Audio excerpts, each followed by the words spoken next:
Hello everyone. सो आज हम लोग फिर से स्टार्ट करने वाले हैं एग्रोनॉमी का सेकेंड लेक्चर। राइट, आज हम लोग किसकी बात करेंगे? आज हम लोग वीट कल्टीवेशन के बारे में डिस्कशन करेंगे। इससे पहले हमने राइस कंप्लीट किया था, राइट। आज हम लोग वीट का डिस्कशन करेंगे, पूरी डिटेलिंग इसके बारे में जानेंगे, जैसे वो पढ़ा था सेम वैसे ही। तो शुरू करते हैं वीट के बारे में। तो सबसे पहले वीट जिसे क्या कहा जाता है? जिसे आपका कहा जाता है किंग ऑफ सीरियल्स, है ना। King of serials. चलिए, साइंटिफिक नेम ये बेसिक है, आपको पता ही है, बस एक दो बार आपको रिवाइज करने की जरूरत है। Scientific name Triticum aestivum, family Poaceae, origin south west Asia. Chromosome number, अब देखो ये मैंने एक जनरल क्रोमोसोम नंबर लिखा है, ठीक है, जो कि 2n है। हेक्साप्लॉइडी देखने को मिलेगा 42। अभी हम जो कुछ वेराइटीज पढ़ेंगे वहां पे आपको क्रोमोसोम नंबर वेरी होता हुआ दिखाई देगा। ये मेनली आपका जो है सबसे कॉमन वीट जो यूज होता है उसके क्रोमोसोम नंबर के बारे में मैंने यहाँ पे डिस्कस किया है। ये आपका मोनोकॉट होता है, डाइकॉट नहीं होता। ठीक है, ये आपका क्या होता है? ये आपका रबी सीजन रबी क्रॉप होता है ना। यहाँ पे लिखा हुआ है रबी क्रॉप। दैट मीन्स हम कह सकते हैं कि ये आपका विंटर क्रॉप है। कैसा क्रॉप है? विंटर क्रॉप है। अगर खरीफ लिखा होता तो मतलब क्या था? खरीफ का मतलब था कि ये आपका मॉनसून क्रॉप है। अगर जायद लिखा है दैट मीन्स ये आपका समर क्रॉप है। तो ये चीज आपको थोड़ा सा ध्यान रखना है। ओके, ये आपके कैसे प्लांट होते हैं? लॉन्ग डे प्लांट होते हैं। शॉर्ट डे बिल्कुल नहीं, न्यूट्रल बिल्कुल नहीं। कैसे? Long day plant. ये आपको हाइपोजियल जर्मिनेशन देखने को मिलती है। शायद राइस कल्टीवेशन में मैंने डिस्कस किया होगा। जो कॉटिलिडॉन्स जो होते हैं वो सॉइल के अंदर होते हैं during germination, that is your hypogeal germination. Rabi कोई विंटर क्रॉप कहते हैं। ये C3 प्लांट होता है, इसमें इन्फ्लोरेसेंस आपको स्पाइक देखने मिलती है। कभी कभी स्पाइक की जगह ईयर लिखा ले रहेगा या फिर हेड लिखा रहेगा। So don't get confuse with it, they all are same. Okay, test weight कितना होता है? 40 ग्राम्स होता है। राइस में आपको मैंने बताया था 21, 25, एक नॉर्मल राइस का, एक बासमती राइस का। सिमिलरली वीट का टेस्ट वेट कितना होता है? 40 ग्राम्स होता है। अच्छा, प्रोटीन जो पाया जाता है, जैसे हमने राइस में डिस्कस किया था, सेम प्रोटीन जो कि वीट में पाया जाता है उसको हम क्या कहते हैं? ग्लूटेन कहते हैं, राइट। जो कहते हैं मैं एकदम ग्लूटेन फ्री हूँ, right. They don't use to consume wheat also, a product made from wheat. ठीक है, जिनको भी ग्लूटेन से एलर्जी होता है वो लोग भी नहीं कंज्यूम करते। तो आपके वीट में ग्लूटेन प्रोटीन देखने को मिलता है। चलिए, आगे डिस्कशन करते हैं। और फ्रूट्स के बारे में मैंने यहाँ पे लिखा है क्या? Caryopsis. Here let me right it down. Caryopsis. Okay, छोटी छोटी बातें हैं, ज्यादा वैसे नहीं है, बट ये है कि इतना छोटा है ना कि आपको ध्यान में रखना चाहिए। क्योंकि अगर ये गलत हो जाएगा तो फिर बहुत वो लगता है कि यार इतनी बेसिक बात भी गलत हो गई। चलिए, अब बात करते हैं केमिकल कंपोजिशन की। तो वेरी इंपॉर्टेंट, वीट में कितना स्टार्च होता है? लगभग 60 to 68% होता है। और प्रोटीन कितना होता है? 8 to 15% होता है। फैट कितना होता है? 1.5 to 2% फैट रहता है। लगभग 2 से 2.5% सेलुलोज रहता है। और मिनरल 1.5 से लेके 2% तक आपका मिनरल होता है। केमिकल कंपोजिशन तीन चार बार बोलोगे तो ध्यान में हो जाएगा। स्टार्च ध्यान रखना और प्रोटीन ध्यान रखना, सबसे इंपॉर्टेंट। स्टार्च कितना है? 60 to 68%, यानी almost 70 you can say. Protein कितना होता है? 8 से 15% होता है। ये दोनों तो एकदम ध्यान में रहना चाहिए। और फिर एक सेलुलोज भी ध्यान में रहना चाहिए, 2 to 2.5%। ना कवरेज की अगर हम बात करते हैं ना, तो ये कवरेज जो है आपका 4 जोन में बता हुआ है। ठीक है, सॉरी, 4 कह रहे 6 जोन में बता हुआ है। Northern hill zone, north western plain zone, ठीक है, north eastern plain zone, central zone, peninsular zone and southern hill zone. इसमें याद रखने वाली बात क्या है कि जो आपका नदर्न हिल जोन होता है, जिसमें आपके हिमालय आ गया, जम्मू कश्मीर है ना, और हिमाचल प्रदेश हो गया, उत्तराखंड, सिक्किम, अरुणाचल प्रदेश, ये सारे रीजन इसके अंदर आते हैं। वो आप नदर्न हिल से एनालाइज कर सकते हो if you know the map of India, right. यहाँ पे ध्यान करने वाली बात क्या है कि यहाँ पे लगभग 40% with respect to area and 37% of wheat production होता है। कितना? एरिया 40% और प्रोडक्शन कितना? 37% होता है। और कौन सा होता है मेनली? ट्राइटिकम एस्टिवम वेराइटी यहाँ पे ग्रो की जाती है। बस इतना, इतनी बात ध्यान रखनी है कि कौन सी सबसे ज्यादा मेन है, कि कौन सी वेराइटी ग्रो करी जा रही है, ये ध्यान रखनी है। ऐसा क्यों? क्योंकि देखो, northern, north western and north eastern zone में आपका ट्राइटिकम एस्टिवम ही ग्रो किया जा रहा है। But in your central zone, ठीक है, जहाँ पे आपका part of arid western India, central India and ये कंप्राइज करता है ट्राइटिकम ड्यूरम। ठीक है, तो ये अलग हो गया कुछ, बाकी सब जगह पे आपको ट्राइटिकम एस्टिवम भी देखने मिल रहा है, इसलिए इसको ध्यान में रखना थोड़ा जरूरी हो जाता है। यहाँ लगभग 17% एरिया पे आपका कल्टीवेशन हो रहा है वीट का, जो कि 13% इन प्रोडक्शन या विद रिस्पेक्ट टू प्रोडक्शन आप कह सकते हो कॉन्ट्रीब्यूट कर रहा है इन इंडिया। तो ये थोड़ा इंपॉर्टेंट ध्यान में रखने वाला था। वैसे हम डिस्कस सबको करेंगे, तो सबसे पहले आपका आता है नॉर्दर्न हिल जोन, जो लगभग 40% एरिया 30% ऑफ वीट प्रोडक्शन दे रहा है इन इंडिया में, है ना, कंट्रीब्यूट कर रहा है, और यहाँ पे ट्राइटिकम एस्टिवम ग्रो किया जाता है। Next is your north western plain zone, north south east and west, right. उसके हिसाब से आप देखिए कहाँ पे नॉर्थ, लेकिन ईस्टर्न यानी वेस्टर्न यानी कि ये वाला पोर्शन, तो इस जोन का जो जगह होगा, तो इस जोन में क्या क्या आता है, जहां तक मुझे ध्यान आ रहा है, पंजाब आता है, राजस्थान आता है, राइट। और क्या क्या आता है, दिल्ली आता है, हरियाणा आता है, वेस्टर्न यूपी आता है। ऑफ कोर्स दिल्ली आ रहा है तो हरियाणा यूपी भी इसके अंदर आ ही रहा होगा। ये जोन जो है ये लगभग 37% ऑफ एरिया में कंट्रीब्यूट कर रहा है, एंड टोटल प्रोडक्शन कितना दे रहा है वीट का, 45% in total wheat production of country. यहाँ पे भी आपका ट्राइटिकम एस्टिवम ही ग्रो किया जा रहा है। फिर नॉर्थ ईस्टर्न प्लेन्स, नॉर्थ लेकिन ईस्टर्न प्लेन्स, तो वेस्ट बंगाल कॉन्ट्रीब्यूटर हो गया मेन, राइट। और यहाँ पे लगभग 24% ऑफ टोटल प्रोडक्शन वीट, है ना, ऑफ कंट्री होता है, और एरिया वाइज 27%, यहाँ पे भी ट्राइटिकम एस्टिवम भी ग्रो किया जाता है। तो ये तीनों तो ट्राइटिकम एस्टिवम है। जोन आपको थोड़ा सा ध्यान रखना है, दैट्स इट। एक बार आप ईस्ट वेस्ट नॉर्थ साउथ कर लोगी तो वो भी आपको ध्यान रहेगा। सेंट्रल जोन जो 20 का पार्ट हुआ है ना, इसको थोड़ा सा आपको ध्यान में रखना है। फिर पेनिसुलर रीजन जो नीचे वाले हो गए, आपके घाट्स वगैरह होते हैं, वेस्टर्न घाट्स है ना, एंड योर कर्नाटका के डेक्कन प्लेट्यूज वगैरह, वहां पे 6% area and contribute 2.5% in production. फिर आता है आपका सदर्न हिल जोन्स, सबसे नीचे पहुंच गए आप, Tamil Nadu and Kerala, right. Tamil Nadu and Kerala, यहाँ पे क्या होता है, स्टेम रस्ट यहाँ पे काफी ज्यादा होता है। इस जोन को आप थोड़ा सा कम कम भी मान के चल सकते हो, यहाँ पे स्टेम रस्ट जो है ना बहुत ज्यादा लगने के चांसेस होते हैं। ओके, छोटा छोटा सा था, ज्यादा दिमाग नहीं लगाना है, जहां पे लगाने वाली बात है वहां मैं बताऊंगी। यहाँ अगर कुछ नहीं तो सेंट्रल जोन और बाकी सब जोन्स का ध्यान रखोगे तो काम आपका हो जाएगा। ना लेट्स टॉक अबाउट क्लासिफिकेशन, फिर धीरे धीरे हम बहुत सारी बातें इसमें एड ऑन करते चले जाएंगे। ओके, चलिए एक मिनट। क्लासिफिकेशन, सो क्लासिफिकेशन की बात करें तो आपके पास कितने वीट है, एक है कॉमन ब्रेड वीट, एक है आपका मैक्रोनी वीट, एक है आपका एमर वीट, और एक है इंडियन ड्रॉप वीट वेराइटी। ठीक है, चार है टोटल आपके पास। Out of these four let's discuss one of them, है ना, एक एक करके each by. So common bread wheat की अगर हम बात करते हैं तो सबसे पहले आता है आपका ट्राइटिकम एस्टिवम, जो हम सबसे ज्यादा पढ़ते हैं, सबसे ज्यादा ग्रो भी होता है। लगभग 87% वीट जो है वो यही इसका ही कॉन्ट्रीब्यूशन हो रहा है एरिया वाइज। ये कैसा होता है, हेक्सोप्लॉइड होता है, जो मैंने आपको स्टार्टिंग में बनाया था, है ना, 2n = 42, mostly grown in India, occupy about 87% of wheat area, introduced in India by Borlaug. Actually में इसके अलावा आपको क्या लिखा हुआ यहाँ पे मिलेगा, let me right it here, आपको ऐसे लिखा हुआ मिलेगा पेपर में कि हाई यील्ड वेराइटी, नहीं, high yield drop variety, high yield,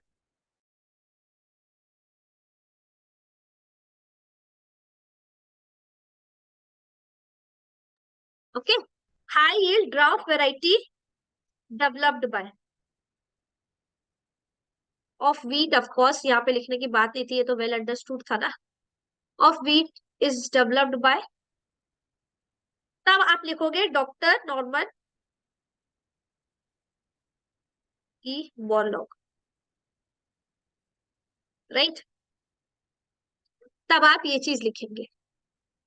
और इसके अलावा ये लिखा मिल सकता है कि जो ट्राइटिकम एस्टिवम है वो इंडिया में किसने इंट्रोड्यूस किया था, तो बॉर्लॉग ने किया था, कहाँ से, मैक्सिको से। इसकी वजह से ट्राइटिकम एस्टिवम को वेरी इंपॉर्टेंट मैक्सिकन वीट भी कहा जाता है, साथ ही साथ ड्रॉप वीट भी कहते हैं, और यही रिस्पॉन्सिबल है ग्रीन रेवोल्यूशन। ओके, जो ग्रीन रेवोल्यूशन हुआ था, green revolution, father of green revolution all around the world, है ना, नॉर्मन ई ब्लॉग और बॉर्लॉग, और आपका इंडिया MS स्वामीनाथन। तो जब आपका ग्रीन रेवोल्यूशन हुआ था तो उस टाइम सबसे ज्यादा किस पे ध्यान दिया गया था, राइस पे और व्हीट पे, मतलब सीरियल्स में, लेकिन सीरियल्स में भी बेसिकली राइस एंड व्हीट्स के ऊपर, व्हीट के ऊपर ध्यान दिया गया था। इनकी सेमी ड्रॉप वेराइटी जो कि आपकी ज्यादा ज्यादा यील्ड दे, है ना, रेजिस्टेंट हो, इस चीज पे हाइब्रिडाइजेशन पे काफी ध्यान दिया गया था। तो उसमें ही आपका ये दोनों के बारे में डिस्कशन होता है, इसलिए ये दोनों सबसे ज्यादा इंपॉर्टेंट भी हो जाते हैं पढ़ने के लिए। जैसे जब हम सॉइल साइंस पढ़ते हैं तो वहां पे एनपीके जो कि प्राइमरी न्यूट्रिएंट है वो सबसे ज्यादा इंपॉर्टेंट हो जाते हैं।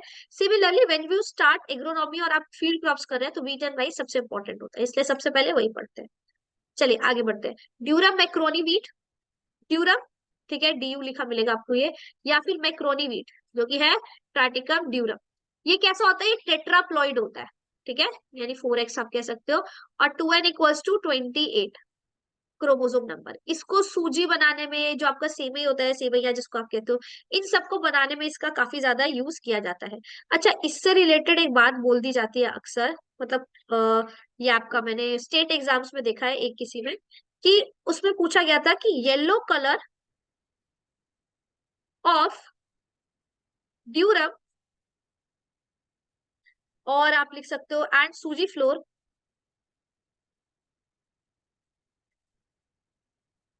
इज ड्यू टू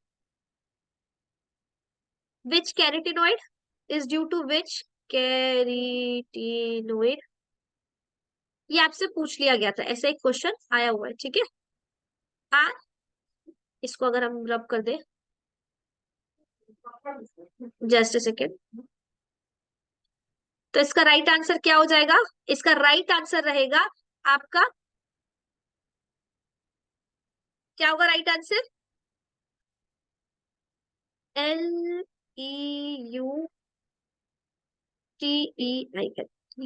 ठीक है, ये ध्यान रखना। ठीक है, ये एक टाइप का कैरेटेनॉइड है जो कि येलो कलर ड्यूरम या फिर आप ये सूजी फ्लोर को प्रोवाइड करता है, फ्लावर नहीं, FLOUR, सॉरी,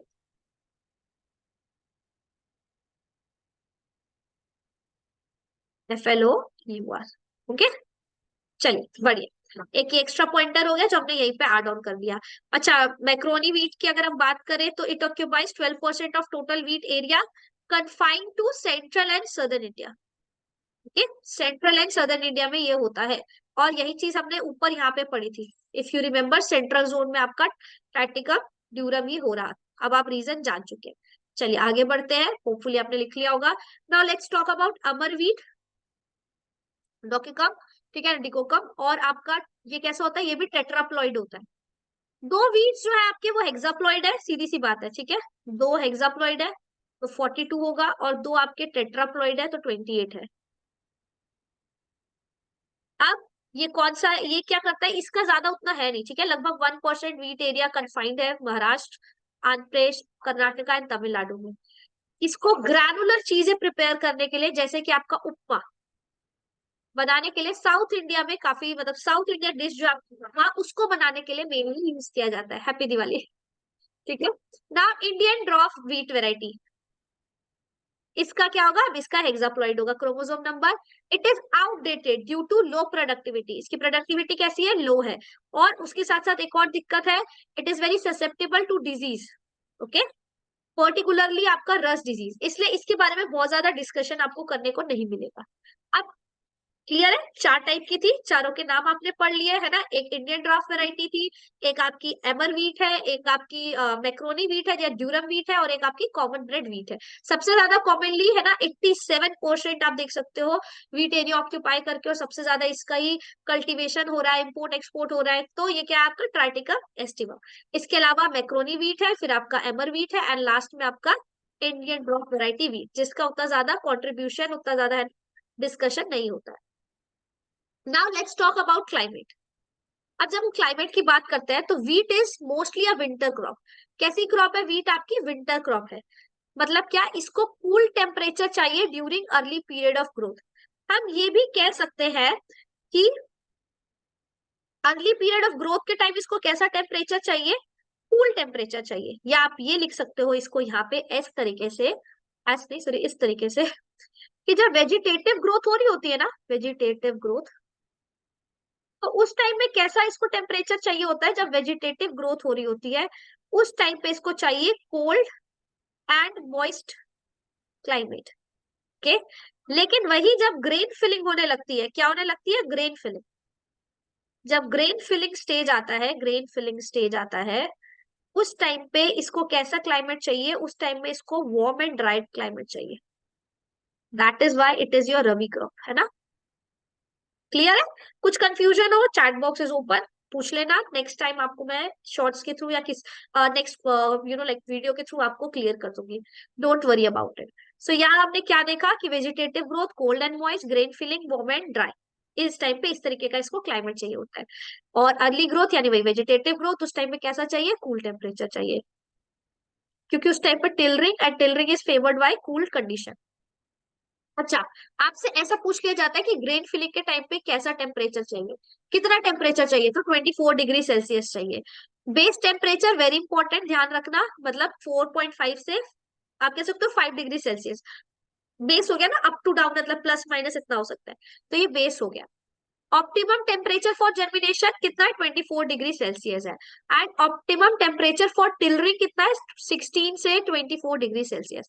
मतलब आप कह सकते हो कि जर्मिनेशन, ग्रेन फिलिंग, यहाँ से आप ये देख के कह सकते हो कि अगर मैं बोलूं आपसे कि ऑप्टिमम कितना है, तो आप मुझे ऐसा बोल सकते हो कि मैम ऑप्टिमम टेम्परेचर जो है ना वो लगभग आपका, या आप कार्डिनल टेम्परेचर अगर बोलना चाह रहे हो तो वो 25 से 30 डिग्री सेल्सियस के आसपास रहता है। राइट? मिनिमम कितना जा सकता है? मिनिमम मुझे लगता है कि 0 से 5 डिग्री सेल्सियस तक जा सकता है। और मैक्सिमम कितना जा सकता है? तो मैक्सिमम मुझे लगता है कि 30 से 38 डिग्री सेल्सियस तक जा सकता है। आप ये चेक करके देखना एक बार, ठीक है? और खरीफ में अगर ऐसा लिखा रहता है तो वहां पे होता है कि लगभग 15 से 20 डिग्री सेल्सियस मिनिमम, ऑप्टिमम 30 से 38 डिग्री सेल्सियस, एंड मैक्सिमम 45 से 50 डिग्री सेल्सियस। चेक कर लेना। ओके, कार्डिनल टेम्परेचर इसको कहते हैं, ये जो यहाँ पे मैंने आपको लिख के बताया, आपको मोस्ट वेलकम है, आप चेक कर सकते हो। अच्छा, टेम्परेचर के बारे में डिस्कशन हो रहा है तो एक दूसरे कलर का मैं पेन ले लेती हूँ। और कौन सा ले ले? हरा ले ले? हरा भी अच्छा दिखता है। एक कलरफुल भी है, ये देखते हैं ये कैसा चलता है। नहीं, ये तो पता ही नहीं चलेगा। हाँ, ये अच्छा लग रहा है। चलिए, इसके साथ हम डिस्कशन करेंगे। अभी एक मिनट रुक जाओ। So we are going to discuss few things with respect to temperature. यहाँ कोने में लिख देती हूँ मैं, ठीक है? इधर पे क्या क्या लिखने वाली थी मैं? नाइट्रिफिकेशन के लिए, नाइट्रिफिकेशन के लिए, ठीक है, मैक्सिमम टेम्परेचर या एक रेंज का है तो 30 से 35 डिग्री सेल्सियस का सीन रहता है। ओके, अगर मैं नोड्यूल फॉर्मेशन के लिए बोलूं, ये पूछ लिया जाता है इसलिए थोड़ा सा ध्यान रखने की बात है, मुझे अचानक से याद आ गया। 24 डिग्री सेल्सियस। ओके, अगर मैं कहूँ मैक्सिमम माइक्रोबियल एक्टिविटी कौन से टेम्परेचर पे होती है? मैक्सिमम माइक्रोबियल एक्टिविटी, ये शेड अच्छा है लेकिन उतना ज्यादा ना स्मूथली नहीं लिखता है, लिखाता है इस पे। 35 है, ठीक है? ये 35 से, सॉरी 25 से 35 डिग्री सेल्सियस। ये कुछ इंपॉर्टेंट टेम्परेचर है जो आप थोड़ा सा ध्यान रखोगे तो अच्छा रहेगा आपके लिए भी और मेरे लिए। राइट? चलिए, बढ़िया। तो ये आप कर लोगे इतना? थम्स अप कर दो सब एक बार, अगर आप ये काम कर लेंगे तो। चलो, बढ़िया। तो टेम्परेचर वाला सिस्टम भी खत्म हुआ। अब सॉइल की बात करते हैं। In India wheat is grown in different soil but it does well on well drain loamy soil and clay loam soil. Okay, चलो अब वेराइटीज के बारे में डिस्कशन करते हैं। So again there are multiple varieties that is written here, है ना? पर आपको क्या इन सब मल्टीपल वेराइटीज को ध्यान में रखना है? बिल्कुल भी नहीं। आप कैसे कुछ कुछ इंपॉर्टेंट वेराइटीज याद रखोगे, जैसे फॉर एग्जाम्पल C306 और सुजाता। ये कैसी वेराइटीज है? ये आपकी रेनफीड वेराइटीज है, ठीक है? रेनफीड वेराइटीज के लिए, रेनफीड एरियाज के लिए वेरी सुटेबल वेराइटीज। ओके, और कौन सी? ये जो लोक है, ये कैसी वैरायटी है? ये लेट सोन वैरायटी है। ये जो आपका सोनालिका है, ये भी क्या है? ये लेट सोन वैरायटी है।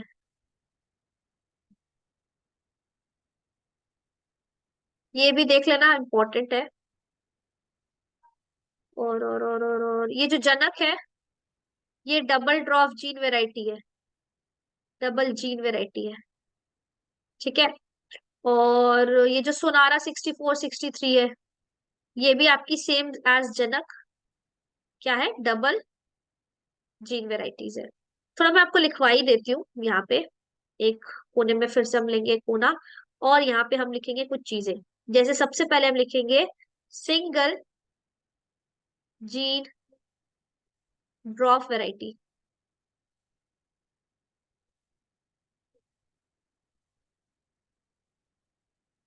कुछ जो मतलब इम्पोर्टेंट आप कह सकते हो वही मैं लिखवा रही हूँ मैं। ठीक है, लर्मा रोजो, ये नाम आपने बहुत बार सुना भी होगा, लर्मा रोजो 3 4 बार बोलना लर्मा रोजो। सुजाता, सुजाता भी कैसी है, इसी टाइप की वैरायटी है। और कौन है आपकी, गिरजा, गिरजा ये कैसी है, ये सिंगल जीन वैरायटी है। तो मैम डबल ट्रिपल भी होती है, बिल्कुल डबल। और जीन ड्रॉप वैरायटी को GWV लिख देते हैं, ठीक है, ये इस चीज को GW, सॉरी GDV लिख दिया मैंने। तो डबल, ये डबल जीन ड्रॉप वैरायटी कौन सी है आपकी, सोनालिका। सोनालिका मैम वही जो कि आपकी लेट सोन वैरायटी थी, बिल्कुल वही सोनालिका। फिर बात करते हैं ट्रिपल भी होगा, हाँ एक ट्रिपल वैरायटी भी है, ट्रिपल जीन ड्रॉप वैरायटी। और वो कौन सी है, तो वो है आपकी हीरा, हीरा लाल, है ना, हीरा लाल स्वीट्स, हीरा, उससे भी आप थोड़ा सा ध्यान में रख सकते हो। ठीक है, हीरा लाल इसलिए बोला कि हीरा और एक लाल बादशाह वैरायटी है, वो भी आपकी ट्रिपल जीन ड्रॉप वैरायटी ही है। इसके अलावा कुछ और वैरायटी दिमाग में आए अगर, नहीं, इतना भी कर लोगे, इतना कर लोगे तो काफी है ना। इतना भी तो नहीं मैम, बहुत है, ये काफी है फिर भी। इतनी वैरायटीज भी आप ध्यान में रखोगे तो काफी है, बाकी थोड़ी बहुत एक्स्ट्रा अगर कुछ बातें मेरे को ध्यान में आती है तो I will tell you later. Okay, चल। Now method of sowing very easy, broadcasting criss cross, है ना, sowing behind the plough with hand, sowing कर रहे हैं प्लो के साथ और पीछे आप हाथ से साथ साथ आपके सीड्स डाल रहे हो, right. Sowing behind the plough with seed drill, seed drills लगा है ऑटोमेटिक, आपको जा जाके सीड डालने की जरूरत नहीं है, प्लो पे ही आपका सीड्रिल रखा होता है। और डिबलिंग प्रॉपर ऐसे डिस्टेंस के साथ हम करते हैं, row to row plant to plant distance maintain करते हैं। तो ब्रॉडकास्टिंग सोइंग विद प्लो, है ना, with hand, sowing behind plough with seed drill, मतलब सीड्रिल के साथ भी और just sowing with hand, broadcasting and dibbling, ये सारे मेथड्स यहाँ पे फॉलो किए जाते हैं। कुछ कुछ बातें अगर यहाँ पे समझे, ब्रॉडकास्टिंग जो मैंने अभी आपको वर्बली 2 लाइन में बता दिया था कि स्कैटरिंग और सीड बाय हैंड फ्लो और हैरोइंग, ये कैसा होता है, चीप और क्विक मेथड होता है, लेकिन इसमें दिक्कत क्या है कि बहुत ज्यादा सीड रेट लग जाता है। Sowing behind plow with hand, a man follows a plow and drops seed in furrow. It is mainly followed in on irrigated lands. Sowing with drills, seed drills. Seed drills are generally used for sowing on barani lands, dry lands. Okay, barani lands. अच्छा, इससे मेरे को एक चीज और ध्यान में आई, sowing behind plough with hand को केरा के नाम से भी जाना जाता है, KERA, केरा। और सोइंग विथ सीड ड्रिल को पोरा के नाम से भी जाना जाता है। ठीक है, ध्यान रखना थोड़ा सा। Sowing on barani land, dry land and rainfed condition में यहाँ पे क्या होता है, seed drill is in one row drill attached to a tube with a funnel shaped mouth into which the man drops the seeds. The seeds is deposited at bottom of furrow and then light planking is done. Dibbling, dibbling में क्या होता है, 2 to 3 seeds by hand at 4 to 6 centimetre depth and distance, कितना distance रखा जाता है, row to row and plant to plant, तो आपका row to row distance 22.5 centimetre रखा जाता है और प्लांट टू प्लांट डिस्टेंस 10 से 15 सेंटीमीटर रखा जाता है। तो हमने यहाँ स्पेसिंग भी पढ़ ली क्योंकि वो डिबलिंग में ही मेंटेन की जाती है। It is a good method for quick multiplication of pure seed material on small scale, small scale के लिए क्विक मल्टीप्लीकेशन अगर आप प्योर सीड्स की करना चाह रहे हैं तो ये अच्छा मेथड है, लेकिन इसमें आपका लेबर लग जाता है और थोड़ा टाइम कंज्यूमिंग है अगर आप लार्ज स्केल पे कर रहे हैं तो। Time of sowing first fortnight of November, है ना। अब आपको ध्यान में रहना चाहिए कि रबी क्रॉप्स की हम सोइंग कब करते हैं, इसका ड्यूरेशन क्या है। स्पेसिंग तो वही सेम बात लिखी हुई है, अनइरिगेटेड में 30 सेंटीमीटर रो टू रो रखा जाता है, इरिगेटेड में 22.5 सेंटीमीटर रखा जाता है। यहाँ पे मैंने आपका लिख दिया है स्पेसिंग, इसको ध्यान में रखना, जनरल स्पेसिंग वाला। ठीक है, अगर पूछना भी होगा तो वही पूछा जाएगा। फिर आता है आपका seed rate, right, seed rate. अब देखो, फॉर अगर आप ऐसे नॉर्मली बोले, ठीक है, सीधा सा अगर डायरेक्ट बात करें तो सीड रेट आपका कितना रहता है, नॉर्मली 100 kg पर हेक्टेयर रहता है। ठीक है, ये बात खत्म करने वाली बात है। फिर अगर हम बात करें डिबलिंग के द्वारा, अगर डिबलिंग कर रहे हैं आप, क्या कर रहे हैं, अगर आप डिबलिंग कर रहे हैं तो वहां पे आपको पता है टाइम कंज्यूमिंग प्रोसेस है, लेकिन सीड रेट बहुत ड्रास्टिकली कम हो जाता है।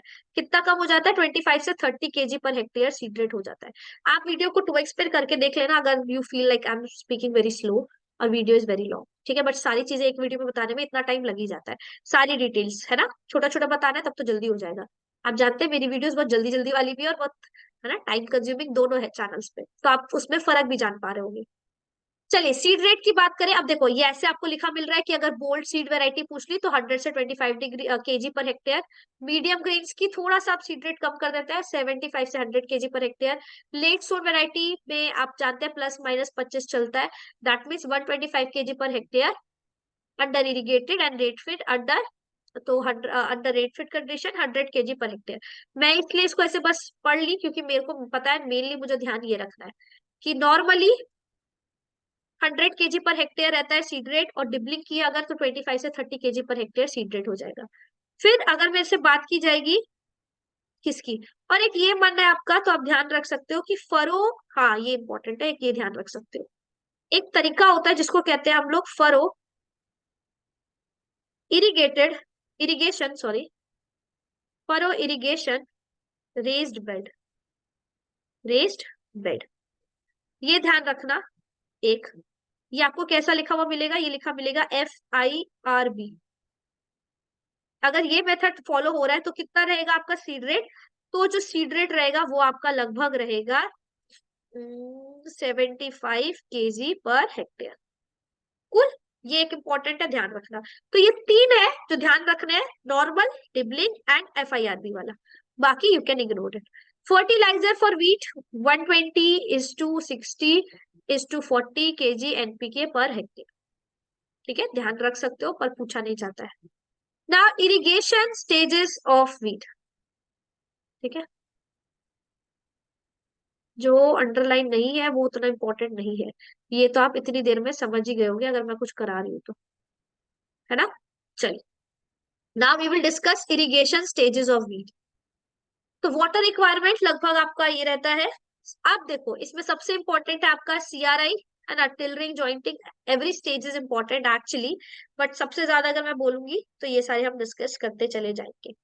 CRA crown root initiation stage 21 days after sowing, ये स्टेज आता है, ये ट्रांजिशन जोन है between your root and shoot, is known as initiation, ठीक है। अब आपके रूट्स एंड शूट्स के बीच में डिफरेंशिएशन आप कह सकते हैं, ट्रांजिशन फेज आ जाएगा जिसे हम CRI क्राउन रूट इनिशिएशन कह रहे हैं। फिर आपका आता है, ये देखो यहाँ पे स्टेजेस के बारे में थोड़ा थोड़ा एक्सप्लेन भी है कि in wheat the first node of crown is form near the soil surface irrespective of depth of sowing, crown root starts developing at this node. CRI take place 21 to 25 days after sowing. Plants at this stage are very sensitive to soil moisture stress. Hence, there is need for adequate moisture at this stage. तो आप समझ चुके होंगे कि क्यों मैंने इसको इतना important बोला था। Next stage is your tillering stage, जो कि up to 40 to 45 days after sowing चलता है, right? बातें करनी हो तो the lateral bud at these nodals gives rise to tillers, अब टिलर्स फॉर्म होंगे। Tiller initiation take place 4 weeks after sowing and the tiller continues to emerge for another 2 to 3 weeks. Then comes your jointing stage, जो कि आपका चलता है 60 से 65 days after sowing, right, start हो जाता है। It represents the node production and active growth period. At this stage the stem become visible with distinct nodules, ठीक है, या nodes. Then comes your like flowering and milking stage, जिसको उन्होंने flowering stage है जो कि 80 से 85 डेज आफ्टर स्विंग होता है। इसी बीच में आपका हेडिंग स्टेज भी इसे कंसिडर किया जाता है ना, इससे पहले होता है। This is a stage where the internodes begin to elongate, अब जो इंटर नोड्स है वो इलोंगेट होना स्टार्ट हो जाएंगे। Flag leaves and ears emerge towards the end of this stage.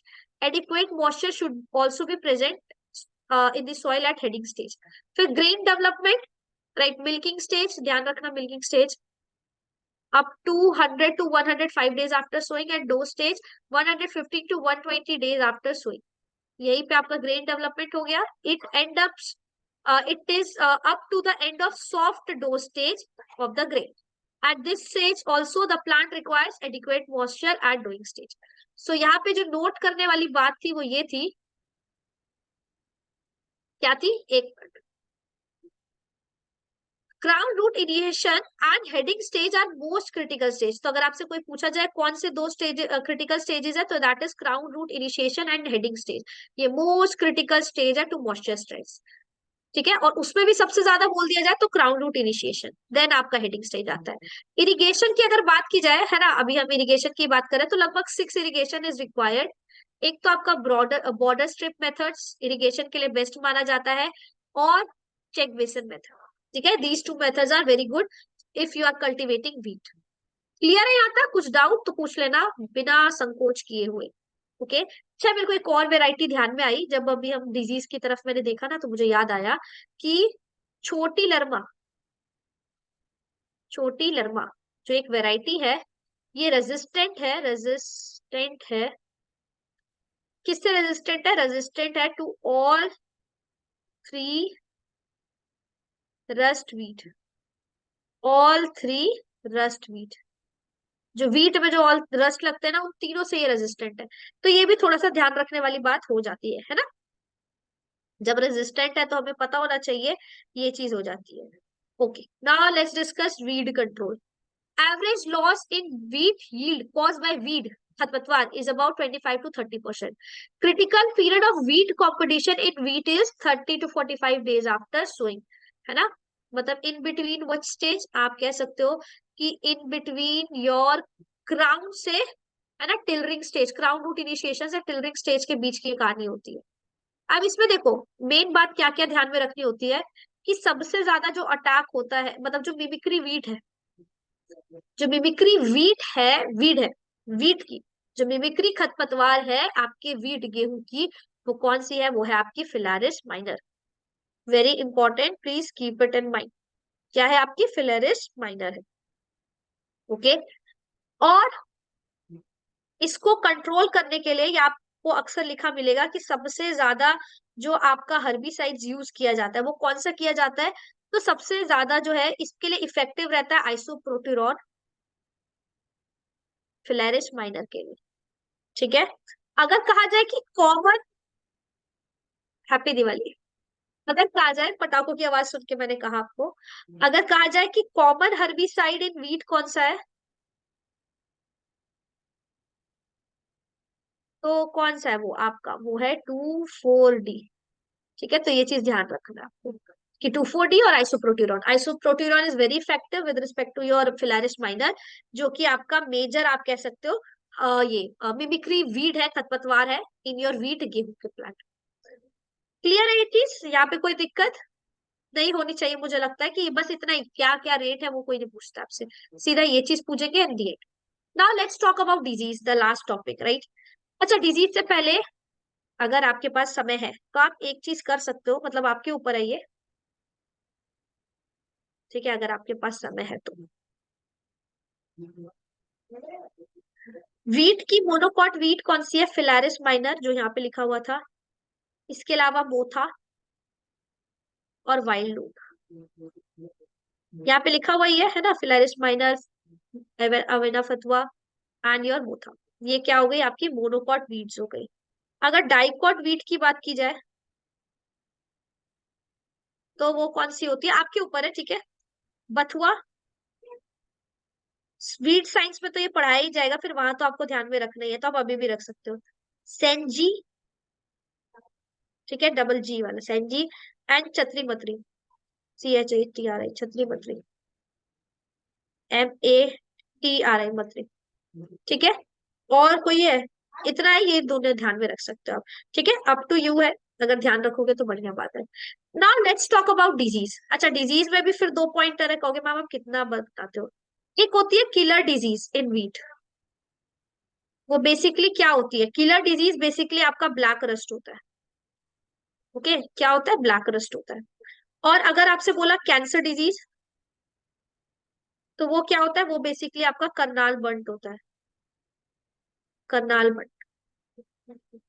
ठीक है, अगर कैंसर डिजीज ऑफ वीट बोलते हैं तो करनाल बंट, अगर किलर डिजीज बोलते हैं तो black rust. Now rust, wheat is infected by brown, yellow and black rust. Of course, brown is caused by a fungus, Vaccinia tritici. Yellow is caused by a fungus. Of course, ये भी fungus ही होगा, Stratiformis. और India में yellow rust can be seen in northern north west region. Black rust is caused by fungal Vaccinia. Control कैसे कर सकते हैं नहीं पूछा जाता है, ठीक है, आपको पढ़ना है तो पढ़ लेना, लिखा हुआ है यहाँ पे, ऑल्दो आस्क नहीं वाला चीज है ये। लूस मट, लूस मस्ट किसके द्वारा द्वारा होती है, ये भी एक फंगस के द्वारा होती है, इसे भी कैसे कंट्रोल करते हैं आप पढ़ लेना। Karnal bird, Karnal bird very important, सबसे पहले कहाँ ऑब्जर्व किया गया था, करनाल हरियाणा में, इसलिए इसका नाम है करनाल बर्ड, जो कि फंगस के द्वारा होता है ना। ब्लैक पाउडरी मास क्रिएट करता है ये आपके प्लांट पे, और बहुत ही फाउल स्मेल दे देता है, और ये फाउल स्मेल किसकी वजह से होती है, due to the present of trimethylamine. Control आप पढ़ सकते हैं, रेजिस्टेंट वेराइटी कौन कौन सी ग्रो करे, X Y Z. Okay, now let's talk about alternate leaf blight, जो कि अल्टरेरिया राइटिंग की वजह से होता है, काना की वजह से होता है। कैसे कंट्रोल करना है आप पढ़ लीजिएगा। पाउडरी मेल्ड्यू, ये भी एक फंगस के द्वारा होता है ना, and it is characterised by formation of white powdery growth of fungus on the upper surface of leaves. कैसे कंट्रोल करना है ये आपका लिखा हुआ है ना। इंसेक्ट एंड पेस्ट की अगर बात करते हैं तो टर्माइट्स इसमें लग सकते हैं, ओके, आर्मी वॉर्म्स लग जाते हैं, और रोडेंट्स लगते हैं as an insect and pest. Storage के कारण क्या ध्यान देना है कि grain store should be thoroughly dried before storage, बिल्कुल सही बात है। The storage life of grain is closely related to moisture content, grain with less than 10% moisture stored well, very important, PYQ है ये चीज। ओके, नाउ माइलिंग फॉर्म, जैसे हमने milling rice में पढ़ा था सेम वीट में भी होता है, तो floor yield from milling is approximately 70 to 74%। Basically मैंने आपको ये क्या बता दिया, यील्ड बता दिया एक तरीके से, है ना, सही है। अच्छा, शेलिंग परसेंटेज कितना होता है, शेलिंग परसेंटेज ऑफ वीट, ये रहता है लगभग 60%। ठीक है, कभी कभी मतलब ऑल दो ये आपके एमएससी वाले एग्जाम्स में मैंने देखा था कि ये क्वेश्चन की हार्वेस्ट इंडेक्स ऑफ वीट क्या होता है, इंडेक्स परसेंटेज ऑफ वीट क्या होता है, जस्ट वैल्यू ध्यान में रख लेना, ठीक है। एएफओ पॉइंट ऑफ से उतना इंपॉर्टेंट नहीं है, बट एक बार आया हुआ है तो मैंने इसलिए आपको बता दिया। Okay, so this is all for today's lecture, कुछ बचा तो नहीं है ऐसा मेरे को लग रहा है, ठीक है। आपको कुछ पॉइंटर लगे मिसिंग है तो आप बता देना, हम बता देंगे आपको। एक होता है पर्लिंग इंडेक्स, ठीक है, PRLING, pearling index, INDEX, it tells about the hardness of grain, क्या बताता है, tell us about hardness, HARDNESS, hardness of grains, okay, of grain. अगर लोअर लोअर कर्नल की हार्डनेस, जो आपका ग्रेन होता है राइट, की हार्डनेस रहेगी, तो क्या होगा, उतनी ही हायर पर्लिंग इंडेक्स होगा। ये चीज आपको ध्यान में रखनी है। अच्छा, एक और इम्पोर्टेंट बात जो यहाँ पे मैंने डिस्कस नहीं की थी, कल क्वेश्चन आंसर सेशन में किया था, लेकिन gene responsible, gene responsible for what, for dwarfness, yes, for dwarfness in wheat, कौन सी जीन है वो, Norin ten, right. Very easy, very basic question, बहुत बहुत बहुत बहुत बहुत बार रिपीट हुआ है। अच्छा, एक होमवर्क भी लेते जाओ मेरे से, ओके। होमवर्क क्या है, क्वेश्चन ऑफ द डे, ट्राइटिकेल के बारे में नोट डाउन करोगे, ओके। ट्राइटिकेल के बारे में आप क्या करेंगे, note,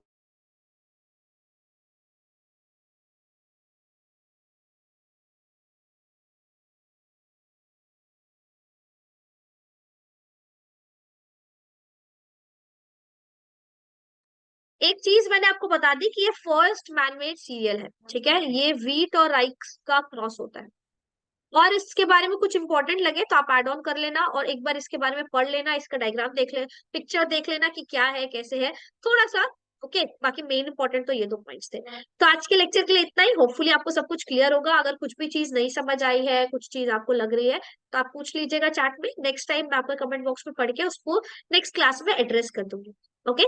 so bye bye, have a nice day, पढ़ते रहिए, थैंक्स फॉर वॉचिंग, एंड ऐसे ही फॉलो कीजिए ऑल अबाउट एग्रीकल्चर में सिमरन को, बाकी और भी लेक्चर्स टॉपिक्स को पढ़ने के।